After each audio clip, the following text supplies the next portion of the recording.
Correct form of the verb in simple present tense, perfect tense. അതായത് എന്നാലും നമ്മൾ പഠിച്ചില്ല, ഇന്നത്തെ ക്ലാസ്സിൽ പ്രസൻറ്റ് പെർഫെക്റ്റ് ടെൻസ് ആണ് നമ്മൾ തുടങ്ങി വെച്ചിട്ടുണ്ട്. അതിൻ്റെ ബാക്കി എക്സസൈസാണ് ഇന്ന് പഠിക്കാൻ പോകുന്നത്.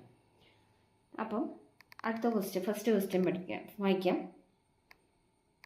ഇതാ ബ്രാക്കറ്റിൽ ലുക്ക് എന്ന് കൊടുത്തിട്ടുണ്ട്. Dash all morning for her spectacles she till can't find them. അപ്പോൾ എന്താ വരിക? ഫില്ലിൻ ബ്ലാങ്ക്സിൽ എന്താ വരിക?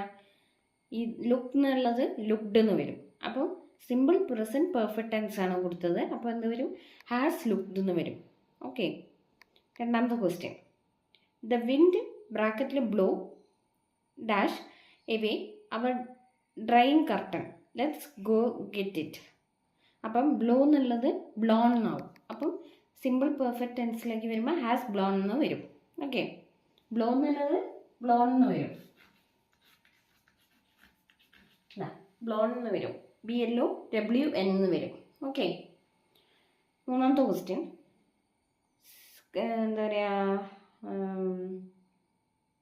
സിൻഡി ബ്രാക്കറ്റിലെ ബ്രേക്ക് ഹാസ് ബ്രോക്കൺ എന്നാണ്. ബ്രേക്ക് എന്നുള്ളത് ബ്രോക്കൺ എന്ന് വരും. ബ്രേക്ക് എന്നുള്ളത് ബ്രോക്കൺ എന്ന് വരും.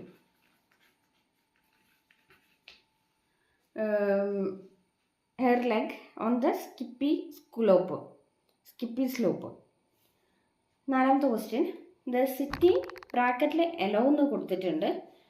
Dash residents to shoot off fireworks each year on Deepavali. Allow എന്നുള്ളത് അലൗഡ് എന്ന് വരും. ED ഫോമിലേക്ക് വരും. അഞ്ചാമത്തെ question, the sun rise has risen എന്നാവും. റൈസ് എന്നുള്ളത് റൈസൺ എന്ന് വരും. RISEN ആസ് റൈസൺ എന്നാവും. Okay. Next question, the army battle എന്നാണ് ബ്രാക്കറ്റിൽ കൊടുത്തിരിക്കുന്നത്. എന്താ ഫില്ലിൻ ബ്ലാങ്ക്സിൽ എന്ത് വരും? അപ്പം ബാറ്റിൽ എന്നല്ല ബാറ്റിൽഡ് ED ഫോമിലേക്ക് വരും. ആസ് ബാറ്റിൽഡ് എന്ന് വരും. The enemy for the 2 weeks. The principal introduce എന്ന ബ്രാക്കറ്റിൽ കൊടുത്തിട്ടുണ്ട്. As the dash the new teacher.